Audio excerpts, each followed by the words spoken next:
नमस्कार विद्यार्थी मित्रो, स्वागत आहे तुमचं एमके कोचिंग क्लासेस मध्ये। आज आपण क्लास 10 चा इंग्लिश मीडियमचा महाराष्ट्र स्टेट बोर्डचा हिस्ट्रीचा पहिला चॅप्टर पाहतो आणि त्या चॅप्टरचं नाव काय, historiography development in the west हा चॅप्टर पाहणार आहोत। आणि ह्याच्यामध्ये आपण कोणते कोणते पॉइंट पाहणार आहोत तर ट्रॅडिशन ऑफ हिस्टोग्राफी, त्याच्यानंतर modern historiography, development of scientific perspective in Europe आणि हिस्टोग्राफी आणि नोटेबल स्कॉलर्स जे आहेत त्याच्यामधले ह्या गोष्टी आपण काय करणार आहोत, पाहणार आहोत। ठीक आहे, तर स्टार्ट करूया चॅप्टर आपण। Historical research, writing and studies are carried out with an objective of understanding the chronology of the past events and their interconnection. This is a continuous process. तर पहा, तर हिस्ट्री आपण का वाचत असतो? पहा, हिस्ट्री वाचणं का महत्वाचं आहे, हिस्ट्री का वाचायला पाहिजे, का अभ्यास करायला पाहिजे हे मी तुम्हाला सांगतो। पहा, तर एक इंग्लिश मध्ये म्हण आहे, those who don't read history, आहे का नाही, those who do not read the history they are condemn to repeat it. म्हणजे जे लोक, आता मराठीत सांगतो, जे लोक हिस्ट्री वाचत नाहीत, हिस्ट्रीचा अभ्यास करत नाहीत, तर ते लोक त्याची म्हणजे ती गोष्ट रिपीट म्हणजे त्यांच्या आयुष्यात करू शकतात, बदलू शकतात।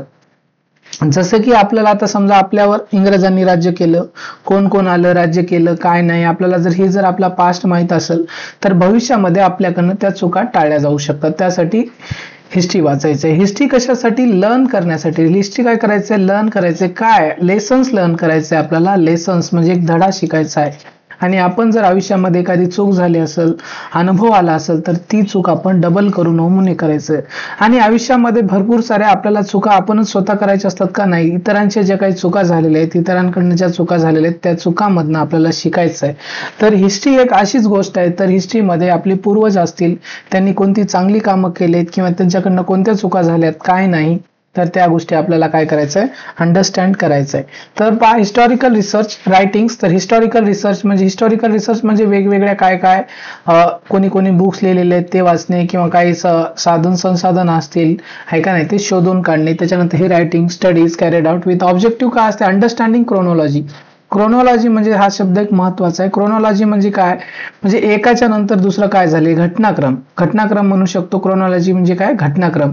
म्हणजे समजा इसवी सन, आहे का नाही, कोणत्या इसवी सन मध्ये काय झाले, त्याच्यानंतर काय झालं, त्याच्यानंतर काय झाले, ह्या सगळ्या गोष्टी आपल्याला समजून घ्यायचं आहे। Of the past events and their interconnections, आणि इव्हेंट्स आणि त्यांच्यामध्ये काही इंटरकनेक्शन आहे का, आहे का नाही, काही कनेक्शन्स आहेत का एकमेकांमध्ये। दिस इज अ कंटिन्युअस प्रोसेस, आणि ही कशी आहे प्रोसेस, कंटिन्युअस प्रोसेस आहे, ही थांबणारी नाही। In the physical and natural sciences the empirical method, laboratory method of experiments and observation is used to verify the available knowledge. तर जे काय फिजिकल सायन्सेस आणि नॅचरल सायन्सेस, जसं की तुमचं फिजिकल सायन्सेस म्हणजे फिजिक्स असेल, आहे का नाही, फिजिकल सायन्स मध्ये काय येते, तुमचं फिजिक्स येते, केमिस्ट्री येते, मॅथ येते, ठीक आहे, हे तुमचे काय विषय येतात, फिजिक्स, केमिस्ट्री। आणि नॅचरल सायन्स मध्ये बायोलॉजी वगैरे आहे, हे सगळ्या गोष्टी, ठीक आहे, किंवा दुसरे काही असतील ते, ठीक आहे।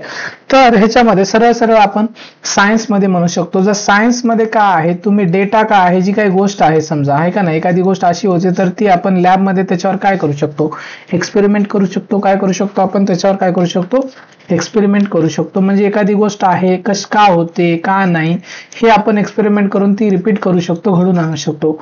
परंतु पुढे पहा, हे इथपर्यंत कळलं असेल तुम्हाला, सायन्स मध्ये आपण एखादी गोष्ट काय होते तर आपण त्याच्यावर एक्सपेरिमेंट करू शकतो। समजा लाईट लावल्या त्याच्यानंतर फॅन का चालतो, तर त्याच्यावर आपण एक्सपेरिमेंट करू शकतो, अनेकदा करू शकतो, आणि अनेकदा केल्याच्या नंतर त्याचा आन्सर काय येणार आहे, सेम येणार आहे, बदलणार नाही। This method allows formulating laws that remain true irrespective of the time and space. Those laws can be tested, proved repeatedly.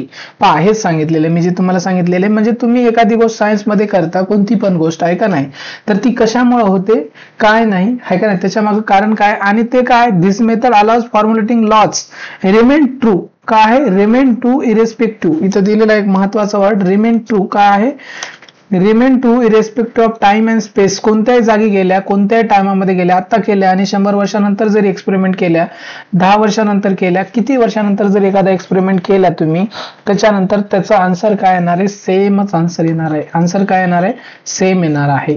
परंतु हिस्ट्रीमध्ये असेल, तुमचं पॉलिटिकल सायन्स मध्ये असेल, किंवा दुसऱ्या हे काही जे आर्ट्सचे विषय आहेत त्याच्यामध्ये जे आन्सर आहे, तुमचे आन्सर सेम असणार नाहीत। आन्सर काय असणार आहे, सेम असणार नाहीत, वेगवेगळे आन्सर्स असणार आहेत. काळानुसार एखाद्या गोष्टीचं काय असणार आहे, आन्सर बदलणार आहे. परंतु सायन्समध्ये तुमचं irrespective of time and space, म्हणजे कोणता काळ आहे आणि तुम्ही कुठं करताय काय नाही, तर एक्सपेरिमेंट तो सेमच होणार आहे. जसे की तुम्ही चहा बनवताय, काय बनवताय, चहा बनवताय. समजा तुम्ही इथं काय नांदेडला चहा, महाराष्ट्रामध्ये चहा बनवला, महाराष्ट्रामध्ये एक जिल्हा आहे नांदेडमध्ये चहा बनवला, किंवा कोणत्या खेडेगावामध्ये चहा बनवला, किंवा तुम्ही पुण्याला बनवल्या, दिल्लीला बनवल्या, किंवा अमेरिकेमध्ये बनवल्या, तर चहा तुमचा सेमच बनतो.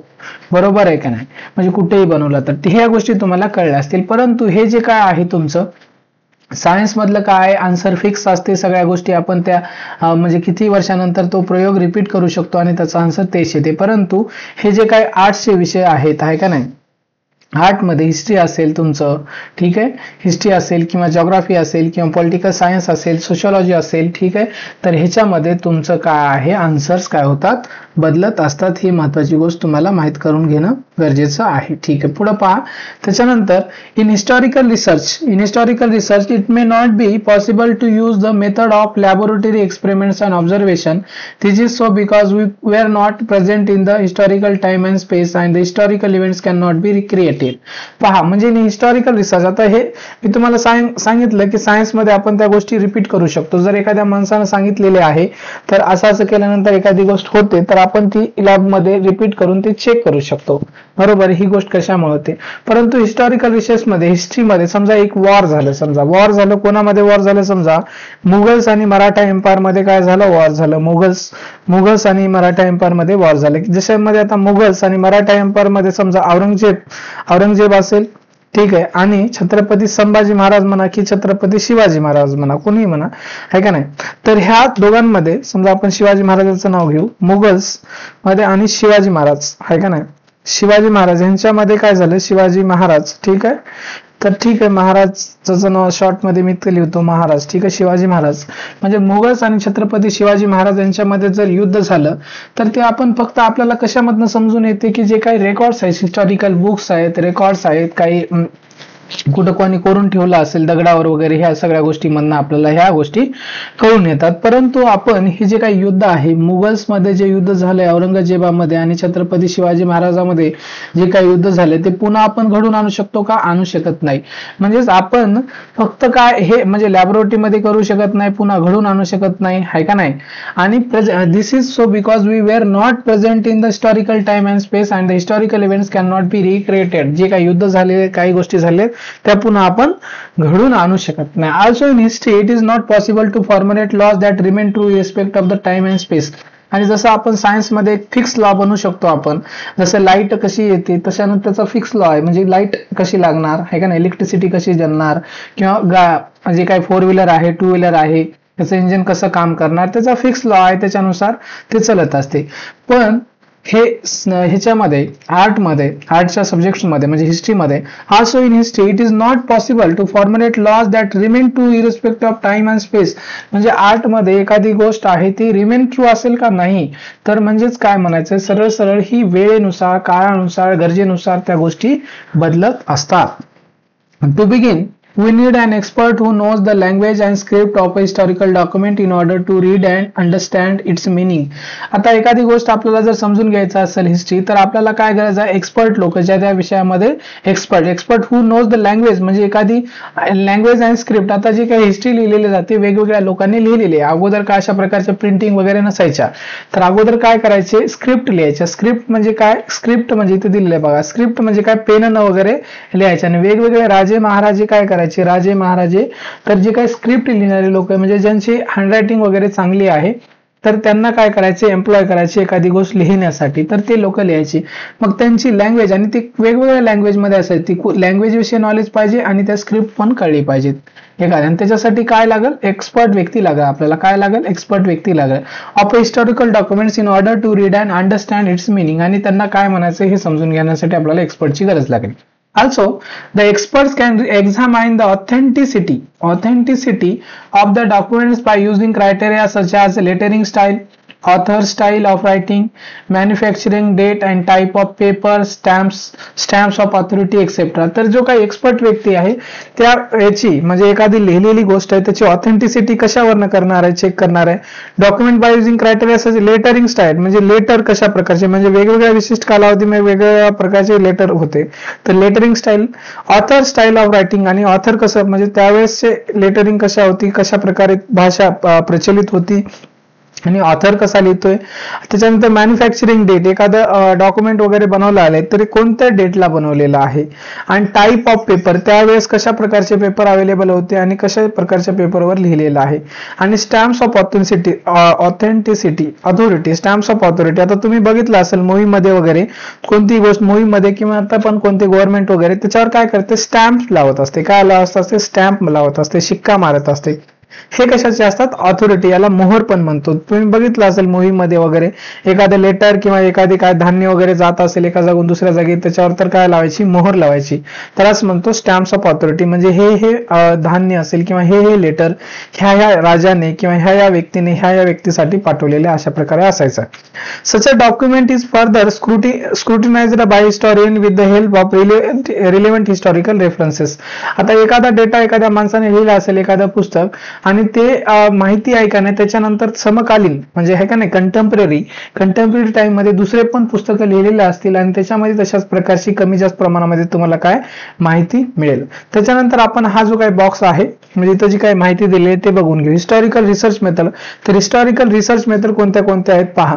रायटिंग ऑफ हिस्टॉरिकल नरेटिव्ह, म्हणजे आता तुम्हाला हिस्ट्री जर लिहायची असेल रायटिंग ऑफ हिस्टॉरिकल नरेटिव्ह तर तुम्ही कोणत्या कोणत्या गोष्टी हे करू शकता. तर त्याच्यामध्ये आपण एका जागून सुरू करूया. पहिल्यांदा आपण इथून सुरू कुठूनही करू शकता. collecting historical information, highlighting the process that lead to the historical transitions, carrying out comparative analysis. तर कलेक्टिंग हिस्टॉरिकल इन्फॉर्मेशन, आता आपल्याला सगळ्यात पहिल्यांदा काय करावं लागेल, जी काय हिस्टॉरिकल इन्फॉर्मेशन आहे माहिती आहे ती काय करावं लागेल, कलेक्ट करावं लागेल म्हणजे गोळा करावं लागेल. त्याच्यानंतर highlighting the process that lead to historical transitions, त्याच्यामधली महत्वाची माहिती गोळा केली की सगळीच माहिती महत्वाची नसणार आहे, त्याच्यामधली जी काही महत्वाची मेन माहिती आहे ती गोळा करणार आहे, कलेक्ट करणार आहे आणि लिहिणार आहे. आणि त्याच्यामध्ये त्याच्यामध्ये हिस्टॉरिकल ट्रान्झिशन होण्यामध्ये कोणती माहिती महत्वाची आहे ते घेणार आहे. कॅरिंग आउट कंपॅरेटिव्ह अनालिसिस, आणि त्याच्यानंतर हे माहिती गोळा करून आणि दुसरं काही सगळी माहिती गोळा करून आपण कंपॅरेटिव्ह म्हणजे तुलनात्मक काय करणार आहे, अनालिसिस करणार आहे, तुलना करणार आहे.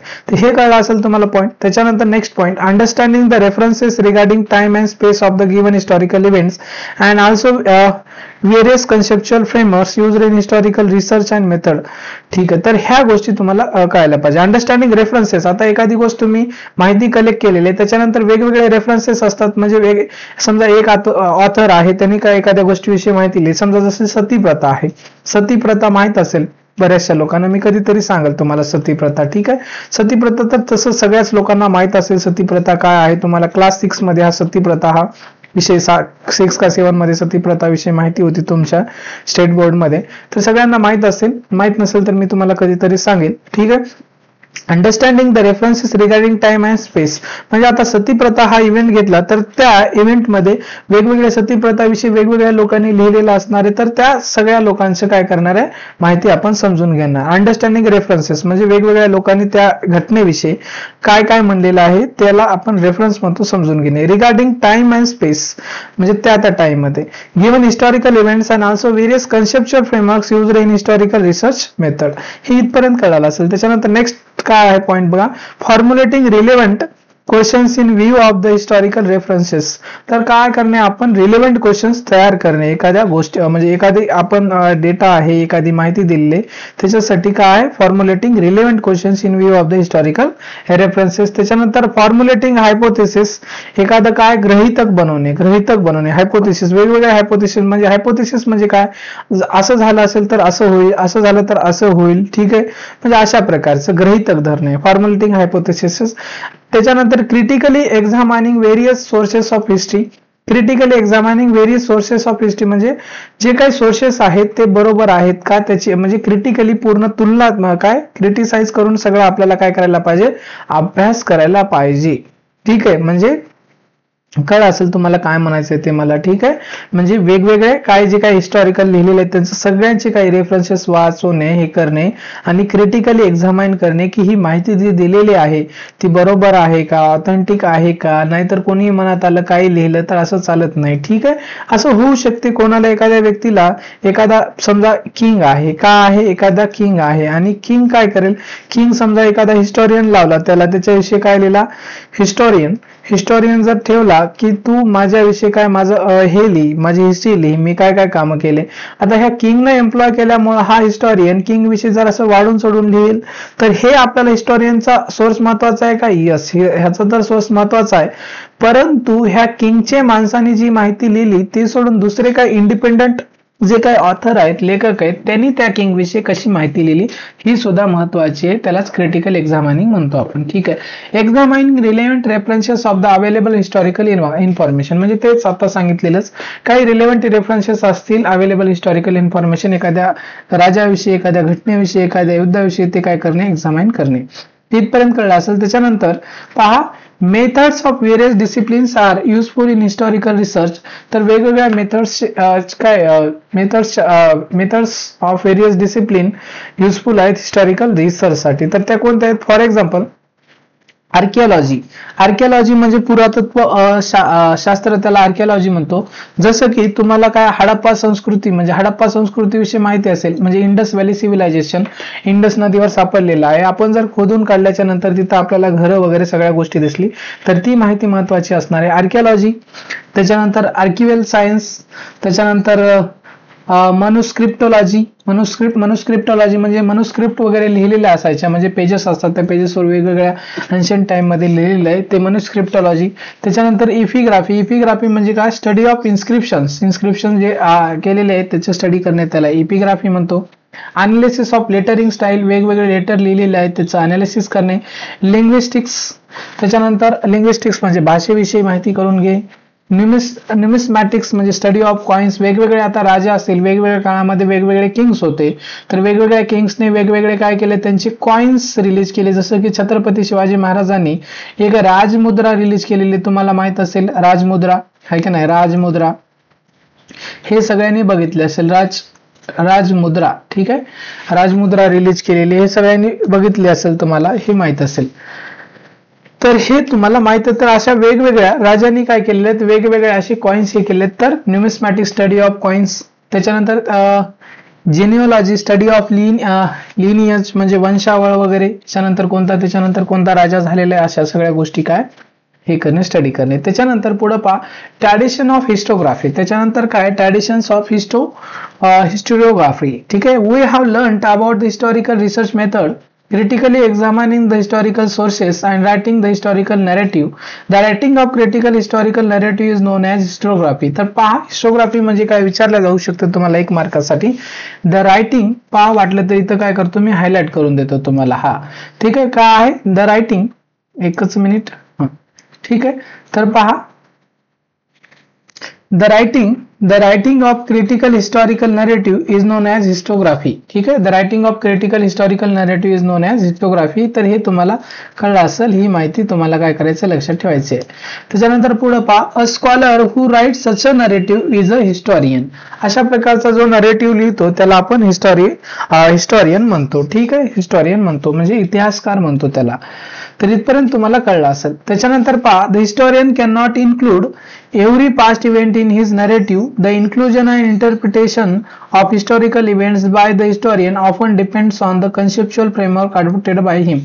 आता जो काही हिस्टोरियन आहे, एखादा हिस्टोरियन आहे, तो काय लिहितोय, हिस्ट्री लिहितोय. काय लिहितोय, हिस्ट्री लिहितो.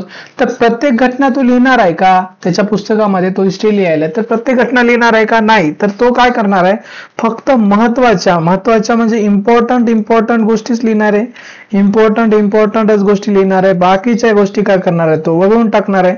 आणि हे कोणावर डिपेंडेंट आहे, the inclusion and interpretation of historical events by historian often depends अनेकदा कशावर डिपेंड असते, often depends on the conceptual framework adopted by him. म्हणजे त्यांनी महत्वाच्या गोष्टी आहेत, पण त्या कोणत्या बेसिस का आहे महत्वाच्या गोष्टी ठरवण्यासाठी, त्याला आता एखादी गोष्ट इन्क्लूड करायची आहे का नाही, तर त्यासाठी त्यांनी कोणती मेथड वापरलेली आहे, ही महत्वाची आहे, ही महत्वाची नाही, हे सुद्धा महत्वाचं महत्वाचं आहे. ठीक आहे, ही गोष्ट मला कळाली असेल. त्याच्यानंतरच आपल्याला बघायचे आहे. त्याच्यानंतर पहा, एक मिनिट मी वर घेतो. The tradition of writing historical narrative. त्याच्यानंतर आपल्याला बघायचं आहे, काय बघायचं आहे, ठीक आहे, एकच minute. The tradition of writing historical narrative that is historiography was not prevalent in the ancient societies of the world. ठीक आहे, however that does not mean that they were not aware of the historical time or were not eager to know about it. Ancient people also felt the need of passing on the stories of the life and value of the ancestors to the next generation. Value म्हणजे काय, value म्हणजे शौर्य. ठीक आहे, आणि stories of the life म्हणजे passing stories of the life म्हणजे काय, ज्या घटना झालेल्या आहेत त्या लिहिणे. म्हणजे अगोदर अशा प्रकारची हिस्ट्री वगैरे लिहिल्या जायची का नाही लिहिल्या जायची, तर म्हणजे खूप खूप पूर्वी तर ही हिस्ट्री लिहिल्या जायची का नाही लिहिल्या जायची, म्हणजे लिहिले तरी खूप कमी मोजके लोक होते. त्यामागचे कारण काय होते, कारण त्याच्यामध्ये तेव्हा लँग्वेज डेव्हलप झालेली नव्हती तेवढ्या मोठ्या प्रमाणामध्ये. काय डेव्हलप झालेली नव्हती, लँग्वेज डेव्हलप झालेली नव्हती. त्याच्यानंतर दुसरी गोष्टी, रायटिंग म्हणजे लँग्वेज डेव्हलप नव्हती, लोक तेवढे एज्युकेटेड नव्हते. भरपूर सारे लोक आदिवासी लोक होते, जंगलामध्ये राहायचे, शिकार करायचे. ठीक आहे, त्याच्यानंतर लँग्वेज डेव्हलप झाली नव्हती, एज्युकेशनचा अभाव होता. त्याच्यानंतर जे काही रायटिंगचे पेपर्स असतील, रायटिंग वर्क असतील, आहे का नाही, ते कमी प्रमाणामध्ये होतं, कारण जे लेखक कमी होते. लँग्वेज डेव्हलप नाही, एज्युकेशन नाही, तर रायटिंगचे पेपर नसणार आहे नाही. तुमच्यासारखे काय ते काय पुस्तकं वाचत होते असे काही नाही. मग त्यावेळेस काय व्हायचं, तुम्ही ऐकलं असेल पूर्वी, तर लोक जे काय आहेत पास करायचे वन जनरेशन टू अनदर. आता ही फर्स्ट जनरेशन आहे, ते सेकंड जनरेशन, थर्ड जनरेशनला जे काही नॉलेज आहे, म्हणजे ते क्युरियस नव्हते का एखादी गोष्ट माहीत करण्यामध्ये, होते क्युरियस होते, त्यांना सगळ्या गोष्टी माहीत होत्या, माहीत करून घेत होते, परंतु ते लिहून ठेवत नव्हते. तर ते काय करायचे, एका जनरेशनकडनं दुसऱ्या जनरेशनकडे नॉलेज कशाच्या फॉर्ममध्ये पास करायचे, स्टोरीजच्या फॉर्ममध्ये पास करायचे. तुम्ही ऐकलं असेल, तुमची आजी आजोबा वगैरे तुम्हाला वेगवेगळ्या स्टोरीज सांगायच्या, तर स्टोरीजच्या याच्यामध्ये पास करायचे. त्याच्यानंतर हे दुसरी जनरेशन तिसऱ्याला. आणि पहिल्याचे जे स्कूल होत्या त्याच्यामध्ये काय अशा प्रकारचे वही पुस्तक पेन आपल्या एवढे भलते मोठे पुस्तकं पेन वगैरे काही नव्हते. तर ती शाळा वगैरे एखाद्या लिंबाच्या आंब्याच्या कशाच्या तरी झाडाखाली भरायची, आहे का नाही, उघड्यावर, जिथं काय तुम्हाला टेबल बिबल काही नसायचे. आणि शिक्षक यायचे तुमच्याकडनं, काय करायचे, काही श्लोक वगैरे शिकवायचे, गाणी वगैरे शिकवायचे, सगळ्या गोष्टी काय करायचे आणि पाठांतर करायचे. त्याला रिसायटेशन म्हणतो, रिसायटेशन म्हणजे पाठांतर करून घ्यायची तुमच्याकडनं. झालं, तशाच प्रकारचा अभ्यास होता. ठीक आहे, अशा प्रकारच्या स्टोरीज वगैरे ह्या गोष्टी पास व्हायच्या. आणि value of the ancestor to the next generation, अशा प्रकारे गोष्टी वगैरे त्यांच्याकडे एका जनरेशनकडनं दुसऱ्या जनरेशनकडे काय करायच्या गोष्टी अशा प्रकारे पास व्हायच्या. हे इथपर्यंत तुम्हाला कळलं असेल. तर पुढे पहा, ancient communities all over the world used various means. Ancient communities all over, पहा एक मिनिट वर घे तुम्ही. पहा, ancient communities all over the world used various means like cave paintings, storytelling, singing songs and ballads etc. for this purpose. These traditional means are looked upon as the source of history in the modern historiography. तर पहा, जे काही ancient communities होते म्हणजे ancient लोक होते, ते काय करायचे, पूर्ण जगामध्ये, फक्त भारताची गोष्ट करतो का नाही, all over the world use various means like म्हणजे केव पेंटिंग. आता एखाद्या पहिल्या लोक कुठं राहायचे, गुहेमध्ये राहायचे. केव म्हणजे काय, गुहा, माहित असेल तुम्हाला, गुफा म्हणतो, गुहा असेल, ठीक आहे, तिथे राहायचे. केव म्हणजे गुहा किंवा गुफा, ठीक आहे, तिथे राहायचे गुहेमध्ये. अशा प्रकारचे आता जसे घर आहेत तसे काही घर वगैरे नव्हते. तर केव पेंटिंग, मग ते केव मध्ये राहायचं, तर ते काय, आपण जसं आपल्या घरावर काही बरेचसे लोक, आता तुम्ही बघितलं असेल खेडेगावामध्ये वगैरे, तर घरावर अशी पेंटिंग करतात वेगवेगळे, आहे का नाही, जे मातीची घरात त्याच्यावर पेंटिंग वगैरे करतात. अशा प्रकारची जे काही वारली आर्ट आहे, जर पर्टिक्युलरली आपल्या महाराष्ट्रामध्ये तुम्ही बघितलं असेल, वारली आर्ट वगैरे चालते. ठीक आहे, तर अशा प्रकारे पेंटिंग करायचे म्हणजे केव पेंटिंग. मग केव मध्ये पेंटिंग करायचे, त्याच्यामध्ये कशाचे, अॅनिमलची पेंटिंग असेल, अॅनिमल जे असेल, आहे का नाही, वेगवेगळ्या ज्या काही गोष्टी, त्याच्यानंतर डान्सिंग करणारे लोक वगैरे, अशा प्रकारच्या पेंटिंग वगैरे केलेल्या आहेत भरपूर साऱ्या, तुम्ही बघू शकता. स्टोरी टेलिंग, त्याच्यानंतर काय करायचे, स्टोरी गोष्टी सांगायचे एकमेकाला. ठीक आहे, म्हणजे आता जे मोठे माणसं आहेत ते त्यांचे छोटे काय मुलं मुली असतील, नातवंड असतील, त्यांना सांगायचे. सिंगिंग सॉन्ग, त्याच्यानंतर सॉन्ग वगैरे डान्स करायचे, पार्टी असायची, त्यांचे डान्स करायचे, सॉन्ग म्हणायचे. तुम्ही आता पण बघत असाल आदिवासी लोक काय म्हणत असतात, ट्रायबल लोक, आदिवासी लोक काय करत असतात, गाणे म्हणत असतात. अँड बॅलॅड्स, वेगवेगळे बॅलॅड्स म्हणजे पवाडे वगैरे हे चालू असते except for this purpose. This tradition means are looked upon the sources of history in the modern historiography. आता हिस्टोरियन आहे तर त्यांना एखाद्या गोष्टीविषयी हिस्ट्री लिहायचं तर ह्या गोष्टीकडे बघतात. जसं की म्हणजे केव पेंटिंग मध्ये केले तर केव पेंटिंग, आता पहा तुम्हाला जर मी चित्र काढायला सांगितलं, काय काढायला सांगितलं, समजा तुम्हाला काय काढायला सांगितलं, चित्र काढायला सांगितलं, तर तुम्ही चित्र कशाचं काढणार आहे, तुम्हाला जे माहित आहे त्या गोष्टीच काढणार आहे का नाही. तुम्हाला म्हणजे तुम्ही कशा, म्हणजे तुम्हाला डोंगर माहित आहे, सूर्य माहित आहे, सगळ्या आपल्या आजूबाजूला घरं माहित आहे, ज्या गोष्टी तुम्ही बघितलेल्या आहेत, तुम्ही ज्या गोष्टी पाहिलेल्या आहेत किंवा तुम्ही इमॅजिन केलेल्या आहेत, त्याच गोष्टीचं हे करू शकता. इमॅजिन कोणत्या गोष्टी करू शकता, ज्या आहेत त्या इमॅजिन करू शकता. म्हणजे त्यावेळेचे लोक आताच्या गोष्टीविषयी थोडी इमॅजिन करणार आहेत, असं 10 मजली घर असणार आहे, असं स्पेस रॉकेट हे असणार आहे, माणसं आकाशात पाठवणार, असं नाही ना इमॅजिन. म्हणजे जे इमॅजिन केलेले एखादा व्यक्ती करू शकतो, त्याच्याविषयी ते लिहिलेले आहे. त्याच्यातनं पेंटिंग मधनं आपल्याला भरपूर साऱ्या गोष्टी समजून जातात. ह्या तुम्हाला इथपर्यंत ह्या गोष्टी कळल्या असतील. ठीक आहे. त्याच्यानंतरच आपल्याला बघायचंय मॉडर्न हिस्टोग्राफी. आता काय बघायचंय, modern historiography. 4 main characters of modern historiography. तर मॉडर्न हिस्टोग्राफीचे काय आहेत, 4 मेन कॅरेक्टर्स आहेत, ते आपल्याला काय करायचे, बघायचे आहेत. पहा, आता त्याच्या अगोदर आपण हे डू यू नो आहे ना, हे डू यू नो हे एकदाच आपण बघून घ्या. तर ह्या डू यू नो मध्ये earliest inscription in the Louvre museum मध्ये आहे. अर्लिएस्ट इन्स्क्रिप्शन अशा प्रकारे, हे इन्स्क्रिप्शन म्हणजे इथं लिहिलेलं आहे, इन्स्क्रिप्शन आहे. ठीक आहे, हे दिसत असेल तुम्हाला, म्हणजे एवढं आपल्याला काय कळणार आहे, आपण काय त्याच्यातले एक्सपर्ट लोक नाही. हे काय लिहिलेलं आहे ते जे काही त्या लँग्वेजचे एक्सपर्ट लोक आहेत त्यांना ह्या गोष्टी काय होतील, कळून जातील. पहा, तर आपल्याला बघायचंय. ठीक आहे, हा एकच मिनिट. पहा, the above picture shows a fragment of the earliest inscription. The above picture shows a fragment of the earliest inscription, म्हणजे एक तुकडा आहे earliest inscription चा. A forward marching file of soldier holding shields and spears is seen here. The general is in the front.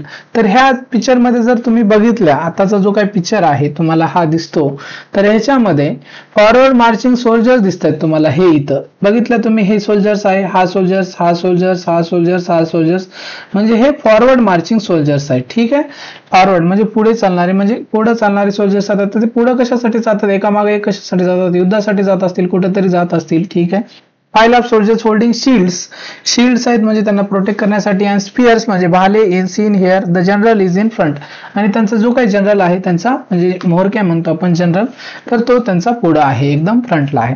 The tradition of recording historical events can be traced back to Sumer civilization in Mesopotamia. तर हे जे tradition आहे recording historical events, म्हणजे एखादं युद्ध झालेलं आहे, एखादी कोणती महत्वाची घटना झालेली आहे, तर त्या घटना काय करायची, ते लोक काय करायचे, रेकॉर्ड करायचे, लिहून ठेवायचे, कुठेतरी कोरायचे दगडावर कशावर वगैरे. तर हे सुमेर सिव्हिलायझेशन पासून चालले, आणि हे सुमेर सिव्हिलायझेशन कुठं आहे तुम्हाला विचारले जाऊ शकते. तर सुमेर सिव्हिलायझेशन मेसोपोटामिया मध्ये आहे. नेम्स ऑफ सुमेरियन म्हणजे Sumer civilization. Names of Sumerian kings and stories of battles fought by them have been preserved in the various inscription. जे नेम्स म्हणजे सुमेरियन किंग्स आहेत, सुमेरियन जे किंग्स आहेत, राजा आहेत, आणि त्यांचे काही युद्ध झालेले आहेत, त्यांनी दुसऱ्यासोबत जे काही युद्ध केलेले आहेत, त्या सगळ्या गोष्टीविषयी माहिती वगैरे इथं व्हेरियस इन्स्क्रिप्शन मध्ये तुम्हाला ही माहिती काय होते, मिळते. हे तुम्हाला हे कळलं असेल. ठीक आहे, इथपर्यंत. त्याच्यानंतरचा पुढला पार्ट आपण काय करूया, बघूया. ठीक आहे. तर the earliest inscription shown about dates back to 45,000 BCE. BCE चा अर्थ काय होतो, बिफोर कॉमन इरा. हे BCE म्हणजे काय याचं माहिती असायला पाहिजे तुम्हाला. BCE दिलेलं आहे ना इथं, BCE. एकच मिनिट. ठीक आहे, BCE म्हणजे काय, बिफोर कॉमन इरा. ठीक आहे, बिफोर कॉमन इरा. ठीक आहे, हे आहे. तर हे माहिती करून घ्या, बिफोर कॉमन इरा म्हणजे ही खूप जुनी पुराणी माहिती आहे. The earliest inscription shown about dates back to 45,000 BCE म्हणजे 4500 वर्षापूर्वी येशू ख्रिस्ताच्या जन्माच्या अगोदर. ठीक आहे. BC म्हणजे बिफोर क्राइस्ट. ठीक आहे, फक्त BCE आणि BC चा अर्थ एकच. ठीक आहे. त्याच्यानंतर it records a battle fought between two kingdoms. It is now displayed at the Louvre Museum in France. हे लॉर म्युझियम कुठं आहे, फ्रान्समध्ये आहे. तर हे जे बॅटल म्हणजे काय, युद्ध, बॅटल म्हणजे काय, युद्ध, हे दोन राज्यामध्ये जे काय किंगडम मध्ये, टू किंगडम्स मध्ये युद्ध झालेलं आहे हे दाखवलेलं आहे. आणि हे कुठं आहे, लॉर म्युझियम, आणि हे फ्रान्समध्ये इथं दाखवलेलं ठेवलेलं आहे. आता हे चार आपण हे बघणार होतो आहे का नाही, मेथड्स वगैरे. इट्स मेथ पहिलं पाहणार आहोत त्याच्यामध्ये. तर म्हणजे ही आपण एक्स्ट्राची माहिती पाहत होतो. 4 main characters of modern historiography. आता हे पाहतोय आपण, 4 main characters of modern historiography पाहायचे. तर पहिलं कॅरेक्टर काय आहे मॉडर्न हिस्टोग्राफीचं पहिले character, it's method is based on scientific principles. Its method is based on scientific principles. It begins with the formation of relevant questions. तर हे काय मॉडर्न हिस्टोग्राफी जे बनण्याचं आहे, म्हणजे मॉडर्न हिस्टोग्राफी कशा प्रकारे लिहिल्या जाते वगैरे. तर it is based on a scientific principle, म्हणजे सायंटिफिक प्रिन्सिपल बनवलेलं आहे, सायन्सला धरून, विज्ञानाला धरून. आणि ह्याचं स्टार्टिंग कशापासून, begin with the formulation of relevant question. एखाद्या गोष्टीविषयी म्हणजे त्यांना माहिती लिहायचं, तर त्याच्याविषयी वेगवेगळे ते काय करणार, रिलेव्हंट क्वेश्चन विचारणार, आणि क्वेश्चन विचारल्यानंतर त्याचा आन्सर शोधण्याचा प्रयत्न करणार.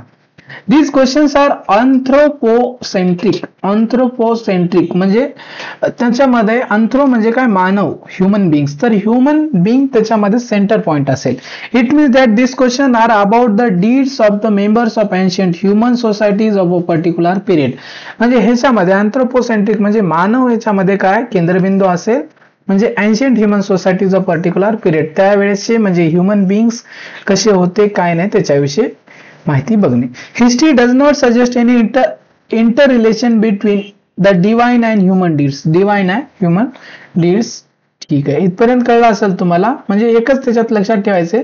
तर मेन क्वेश्चन काय आहे त्याच्यामध्ये, अँथ्रोपोसेंट्रिक म्हणजे त्याच्यामध्ये ह्युमन बीइंग्स महत्वाचा होता, आणि ह्युमन बीइंग्स मध्ये त्यावेळेसची माहिती वगैरे बघणे. थर्ड, मॉडर्न हिस्टोग्राफीचं थर्ड कॅरेक्टर काय आहे, answers to this questions are supported by reliable evidence. आता आपण एखाद्या गोष्टीचा आन्सर सांगितलं, पण त्या गोष्टीचा रिलायबल म्हणजे विश्वासपूर्ण काय, पुरावा. रिलायबल एव्हिडन्स म्हणजे पुरावा. कोणता पुरावा आहे, जसं केव पेंटिंग, कोणतं म्हणजे ज्या पुराव्यावर आपण विश्वास ठेवू शकतो. केव पेंटिंग असेल किंवा एखादं काय आपल्याला सिव्हिलायझेशन सापडलं, जसं हडप्पन सिव्हिलायझेशन सापडले म्हणजे इंडस व्हॅली सिव्हिलायझेशन, तशा प्रकारचं. History presents a graph of Mankind journey with the help of past human deeds. तर हिस्ट्री एक प्रकारचा आपल्याला मॅनकाइंडचा, ह्युमन बीइंग्सचा काय करते, मॅनकाइंडचा ह्युमन बीइंगच्या जर्नी विषयी, प्रवासाविषयी काय करते, आपल्याला एक ग्राफ प्रोव्हाइड करते. म्हणजे ह्युमन बीइंग्स कशा प्रकारे, म्हणजे ह्युमन बीइंग्सची जर्नी, म्हणजे ह्युमन बीइंग्स मानव कसे बनले.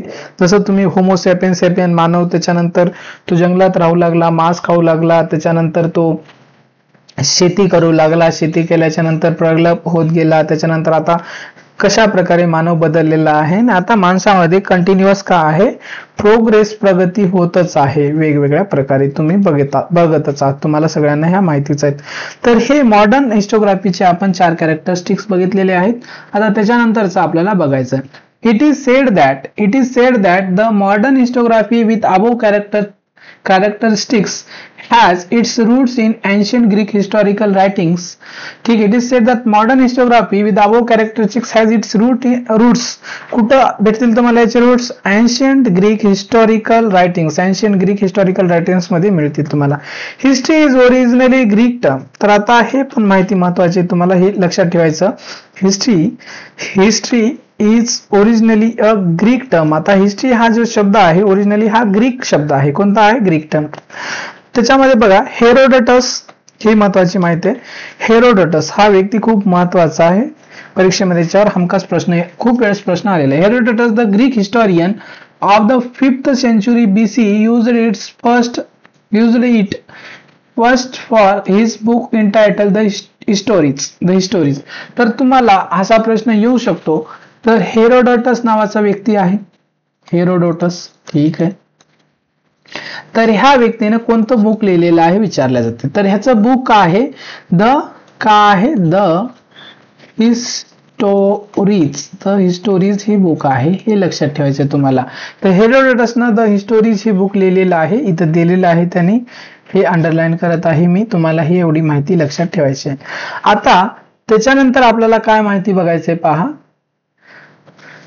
Development of scientific perspective in Europe and historiography. Development of scientific perspective in युरोपमध्ये कशा प्रकारे सायंटिफिक पर्स्पेक्टिव्ह डेव्हलप झालेला आहे आणि हिस्टोग्राफी बघायचं. Till the 18th century CE CE म्हणजे काय, कॉमन इरा. हे महत्वाची माहिती आहे, तुम्हाला हे लिहून घ्यायचं. चला, सीई म्हणजे काय, कॉमन इरा. कॉमन इरा म्हणजे जे सध्या आहे त्याला आपण कॉमन इरा म्हणतो. ठीक आहे, सीई म्हणजे कॉमन इरा.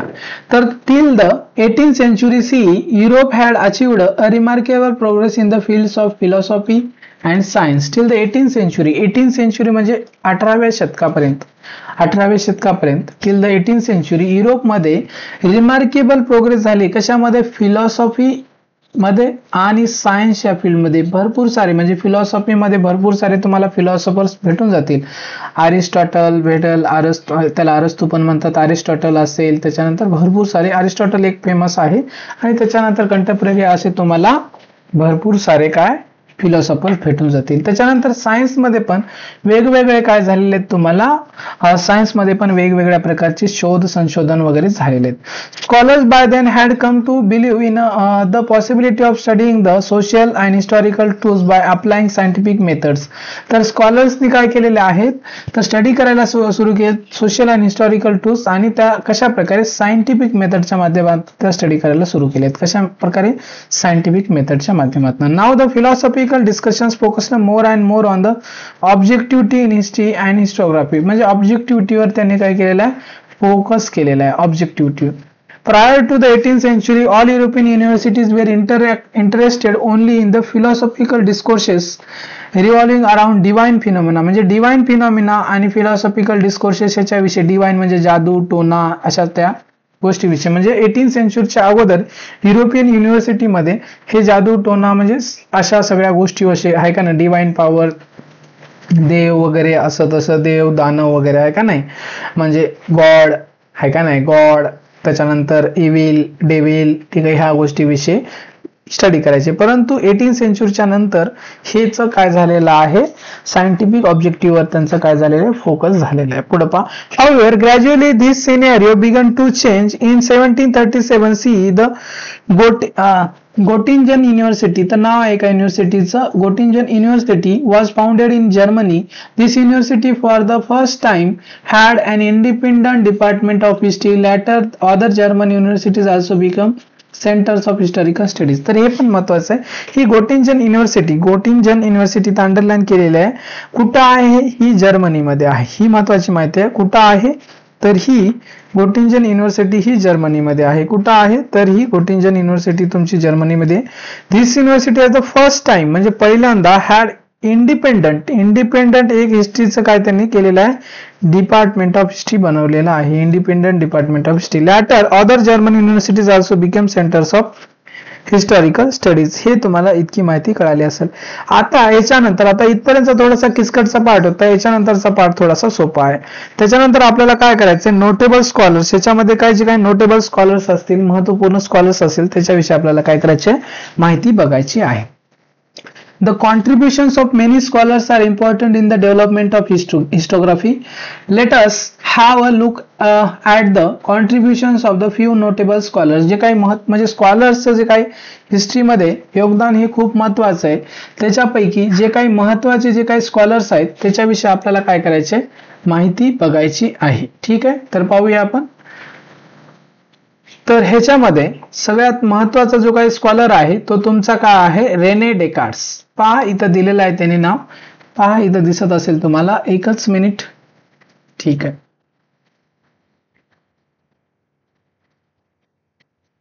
हा ठीक आहे.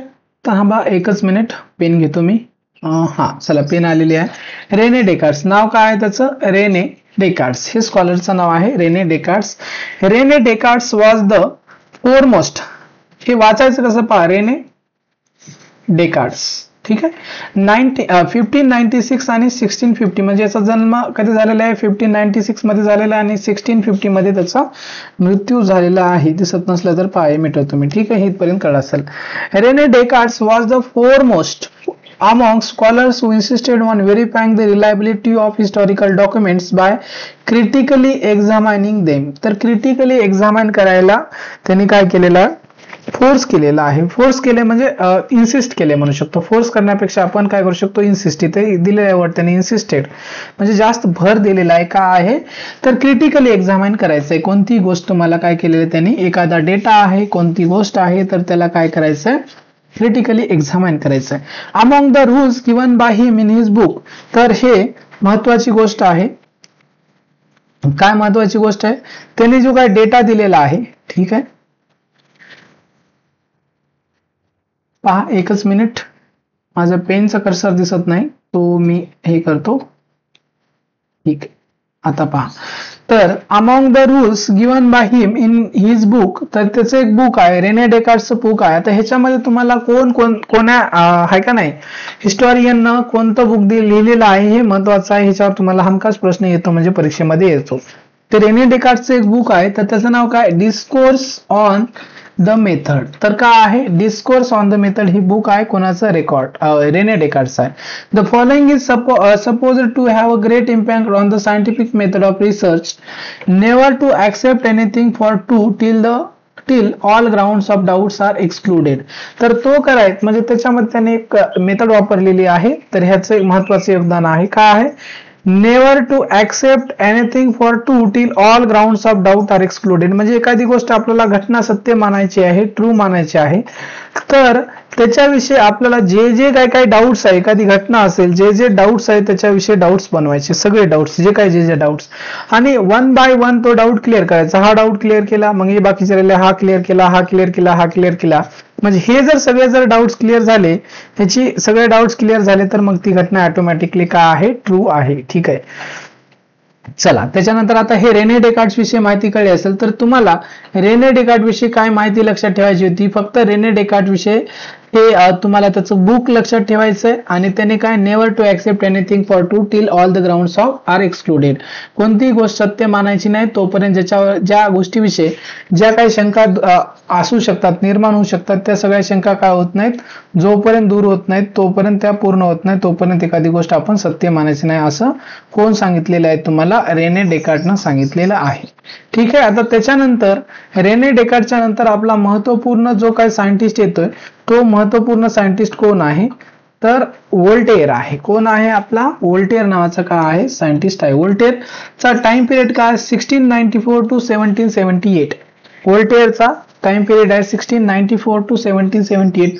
वोल्टेअर्स ओरिजिनल नेम वॉज फ्रँकोइस मॅरी एरोवेट. ठीक आहे, हे आता फ्रान्सचं नाव आहे, फ्रेंच मध्ये आहे, फ्रान्सचा व्यक्ती आहे, हा फ्रेंच मध्ये आहे, तर आपल्याला वाचता येत नाही. वोल्टेअर ओरिजिनल नाव, ओरिजिनल काय, फ्रँकोइस मॅरी एरोवेट. ठीक आहे, ही वॉज फ्रेंच. तर हा फ्रान्स म्हणजे फ्रेंच म्हणजे फ्रान्स मधला व्यक्ती आहे. ठीक आहे, जसं महाराष्ट्रामधले मराठी पीपल, तसा फ्रान्स मधला फ्रेंच भाषा बोलल्या जाते म्हणून फ्रेंच. ठीक आहे, ही ओपाइंड म्हणजे त्याचं मत होतं, he opined that along with objective truth. आता ऑब्जेक्टिव्ह ट्रूथ कोण सांगितले तुम्हाला, रेने डेकार्डनं सांगितलं. Objective truth and chronology of historical events considering social traditions, trade, economy, agriculture et cetera was also equally important in historiography.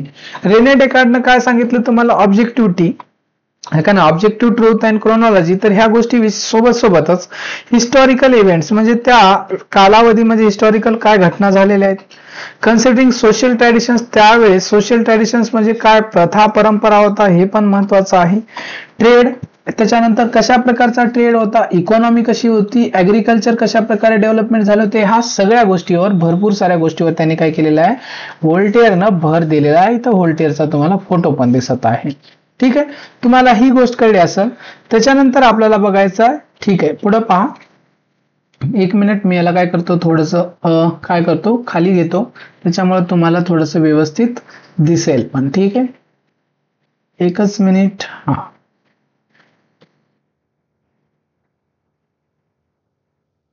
चला आता दिसत असेल तुम्हाला. ठीक आहे, त्याच्यानंतर आता माझे पेन दिसत नाही. हा, ठीक आहे, दिसते.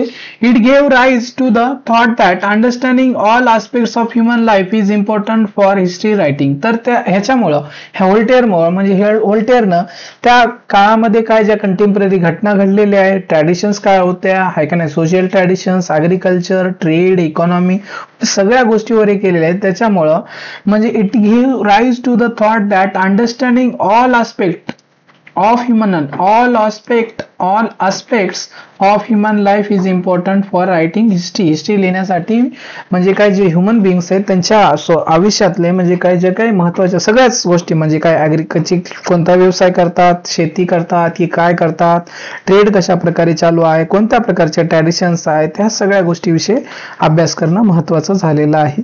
Thus it is said that Voltaire was the founder of modern historiography. तर हे महत्वाची आहे लाईन. तुम्ही वाटलं तर मी तुम्हाला ही लाईन हायलाइट करून देतो. ही लाईन तुम्हाला पाठच करायचं आहे. काय पाठ करायचंय पहा. Thus it is said that काय It is said that Voltaire was the founder of modern historiography. अशा प्रकारे म्हणल्या जाते वोल्टेअर हा काय आहे, मॉडर्न हिस्टोग्राफीचा फाउंडर आहे. हे महत्वाचं आहे. हे पाठ करायचे तुम्हाला परीक्षेमध्ये विचारल्या जाऊ शकते. ठीक आहे. त्याच्यानंतर आता पुढे पहा जॉर्ग आहे का. त्याच्यानंतर जॉर्ग विल्यम फ्रेडरिच हेगल. आता हेगल याचं पूर्ण नाव आहे तर याचं फेमस नाव काय, हेगल. आपण हेगल वाचू. तर काय आहे, जॉर्ग विल्यम फ्रेडरिक हेगल. तर फ्रेडरिक हेगल किंवा हेगल म्हणलं तरी चालेल. तर याचा जन्म आहे 1770 to 1831 मध्ये. Hegel was a German philosopher. तर हेगल विषयी माहिती लक्षात ठेवायचं. Hegel was a German philosopher. हा जर्मन फिलॉसॉफर आहे. He insisted that the historical reality should be presented in logical manner. तर ह्यांनी म्हणजे प्रत्येकाचं एक वैशिष्ट्य आहे. तर ह्यांनी काय सांगितलेलं आहे, हिस्टॉरिकल ऐका नाही रियालिटी जे काय लॉजिकल मॅनर त्याच्यामध्ये काहीतरी लॉजिक असलं पाहिजे असं सांगितलेलं आहे हेगलनं. To him the timeline of historical events was indicative of progress. म्हणजे जी काय टाइमलाईन आहे म्हणजे याच्यानंतर काय झालं, याच्यानंतर काय झालं, याच्यानंतर काय झालंय, ही इंडिकेशन आहे कशाचं, प्रोग्रेसचं. कशा प्रकारे प्रोग्रेस झाली. ठीक आहे. कशा प्रकारे प्रोग्रेस झाले हे काय प्रोग्रेसचं काय इंडिकेशन आहे. ठीक आहे. हिस्टॉरिकल प्रोग्रेसचं काय आहे पहा, लॉजिकल मॅनर. ठीक आहे. ह्यांनी काय सांगितलेलं आहे, लॉजिकल मॅनरनं काय करायचं, हिस्ट्री प्रेझेंट करायला सांगितलेलं. To him the timeline of historical events was indicative of progress. He also thought that the presentation of history is bound to change over time as new evidence would come forth. ठीक आहे. तर ह्यांनी काय सांगितलेलं आहे, जे काय presentation of history जे आहे ते काय विथ टाइम काय होईल, त्यांनी म्हणलेलं आहे चेंज होईल. का चेंज होईल, with time evidence would come fourth. का चेंज होईल, कारण जे काय आपण जसं आपण अभ्यास करत जाऊ, स्टडी करत जाऊ, नवीन न्यू एव्हिडन्स काय नवीन तुम्हाला काय भेटतील, एव्हिडन्स भेटतील, त्याच्यानुसार ते चेंज होत जाईल. With Hegel's philosophy many scholars were convinced that historical methods were not of lesser quality to they are differed from scientific methods.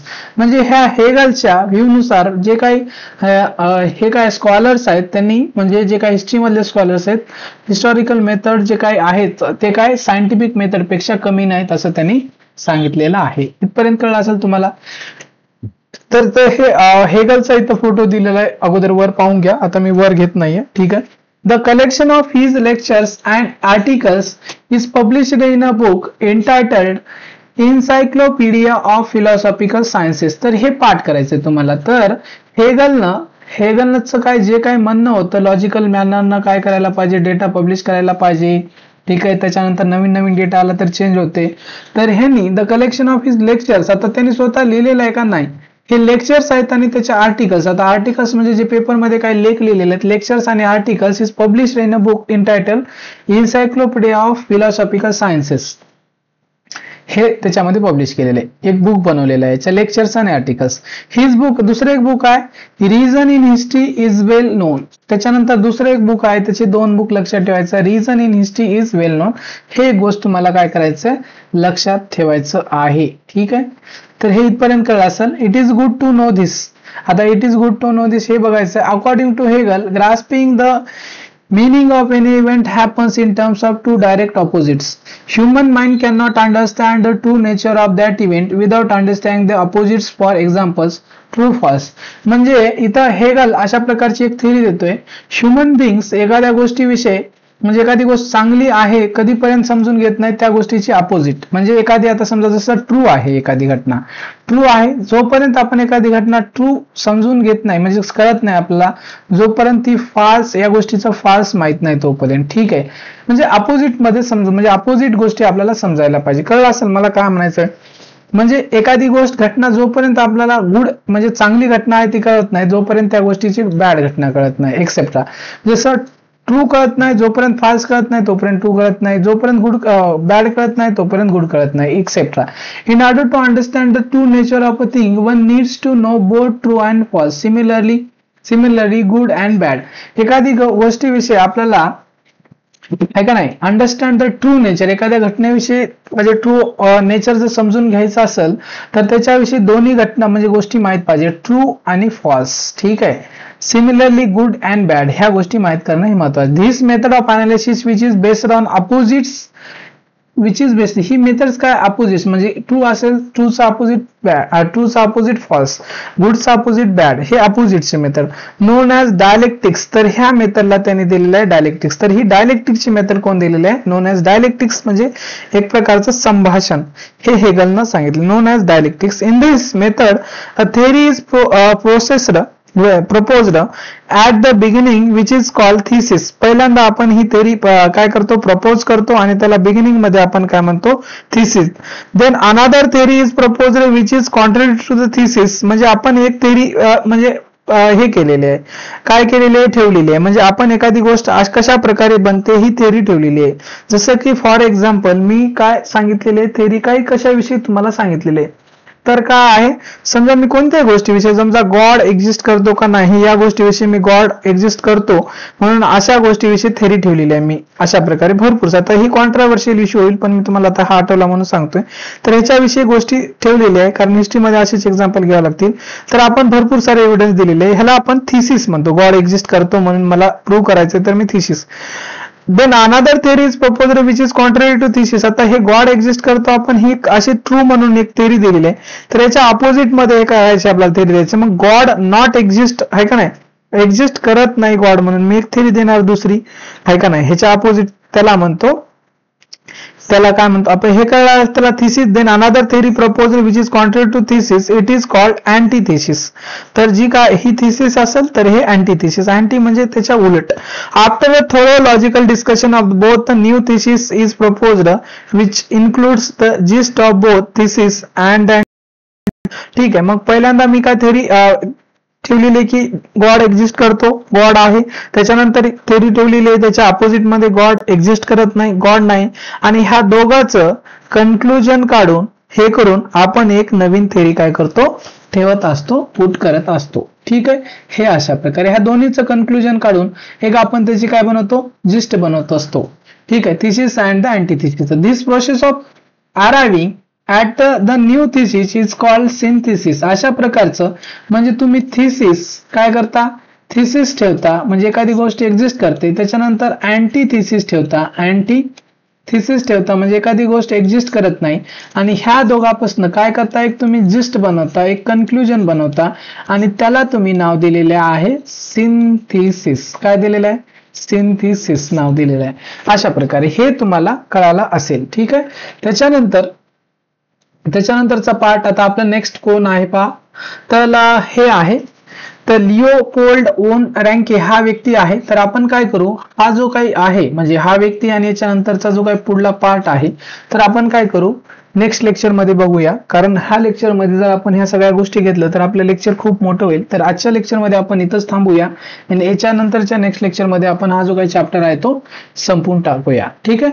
Video पूर्णपणे पाहिल्याबद्दल तुमचे मनापासून खूप खूप धन्यवाद. तुम्ही जर नवीन असाल तर चॅनलला सबस्क्राईब करा आणि तुम्हाला जर काही प्रॉब्लेम असेल अंडरस्टँडिंग साठी वगैरे सगळ्या गोष्टीसाठी तर तुम्ही काय करू शकता, जे काही सजेशन द्यायचे असेल सगळ्या काही गोष्टी असतील तर ते कमेंट बॉक्समध्ये तुम्ही कमेंट करून सांगू शकता. जर तुम्हाला व्हिडिओ आवडला असेल तर व्हिडिओला लाईक करा.